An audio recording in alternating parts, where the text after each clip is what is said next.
Sziasztok! Ebben a részben 3D-s PDF-et fogunk menteni a modelltérből. Ez nagyon hasznos, hogyha gyorsan kell modellt küldenetek, és a másik félnek csak egy PDF olvasóra van szüksége, és meg fogja tudni nyitni a modelleteket. Nézzük is meg, hogy készül. Nem lesz bonyolult, ígérem. Először is mentünk egy nézetet arról a részről, amit szeretnétek menteni. Ez nem muszáj, hogy a tervetekben lévő összes elem legyen. Tehát kijelölünk pár darabot, amit szeretnénk látni. Ezt a laprajzon is ki tudjátok jelölni a vastaghangyával, és akkor csak az fog megjelenni, vagy egyesével kijelöltök, és mondtuk, nyomjatok egy F5-öt, és akkor tényleg csak az fog látszódni a modelleteken, amit szeretnétek menteni. Rámegyünk itt a nézet térképre, és mentünk erről egy új nézetet. Létrehozzuk. Ha ez megvan, akkor tervlapra kell raknotok.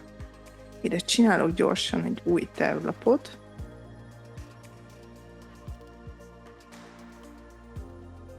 És amit az előbb mentetek nézetet, azt ide ráhúzzátok. Jó. Úgy megszerkesztitek, hogy nyilván most nem szeretnénk feliratot, meg rá illeszkedjen a kis lapra. Ha ezzel kész vagytok, csinálunk egy új publikációt. Az lesz, hogy sárga. Oké, létrehozzuk. Belemegyünk, és belerakjátok a tervlapot. Megnyitjuk a szervezőt, azzal szerintem a legegyszerűbb ilyenkor belehúzni. Megnyitjátok a publikációs készletet, másik oldalon a tervlapot, és egyszerűen csak ráhúzzátok. Már is belekerült a publikálóba az új tervlapunk, és itt be kell mennetek, hogy publikálási tulajdonságok. Itt egyszerűen megadjuk, hogy hova szeretnénk majd kimenteni. Elmegyünk, hogy oké, kiválasztottátok a mappát, rendben, és itt, ahol a PDF-et láthatjátok, akkor megnyitjátok, hogy dokumentációs beállítások és PDF beállítások. És itt a beágyazás tartalmát kell megadnotok, és ehhez mentenünk kell egy U3D fájlt, hogy a modellt ide be tudjuk pakolni. Tehát egyenlőre ráokézunk, de ezt a fájlt még ki kell mentenünk, mielőtt be tudjuk hívni a modellt. Tehát visszamegyünk a modellterünkbe, itt kijelöljük a nézetet, amin voltatok, nyomunk egy Ctrl-Shift-S-et, és megkeressük, itt lesz a legalján, hogy U3D fájl mentése.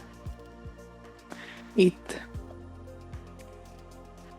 kimentjük U3D fájlként, majd visszamegyünk az előbb, ahol néztük a PDF dokumentációs beállításainál a beágyazást, hiszen az előbb kimentettük a 3D-s magot, amit be tud ágyazni a PDF-be. Tehát szintén beágyazás, 3D tartalom, hely megadása, és most már itt meg fogjuk találni, amit be kell ágyazni. Tehát megnyitjuk, és egyszerűen nyomunk egy okét, és kipublikáljuk, itt lementek alulra a publikálásra. Ha ez megvan, szerintem kész is vagyunk. Megnéztük a mappába, itt van a PDF-ünk, megnyitjuk. Megint is nyílt a PDF-ünk, itt kiírja, hogy kattintson az aktiváláshoz. Kattintunk, ilyenkor kiírja, hogy le van tiltva a 3D tartalom, itt engedélyezzük, kattintunk még egyszer, és várunk, hogy megjelenjen a 3D-s fájl, és amint látjátok, tudjuk mozgatni egyből gyakorlatilag a PDF-ben. Itt a modell összetettségétől függően több időt is kell várnatok a megnyitással, valamint kapcsoljatok le minden fóliát, meg minden elemet, ami nem szükséges a modelletekbe, amikor mentitek, mert akkor tudjátok gyorsítani a folyamatot. Ha még nem tettétek meg, iratkozzatok fel a csatornára, találkozunk a következő videóban. Sziasztok!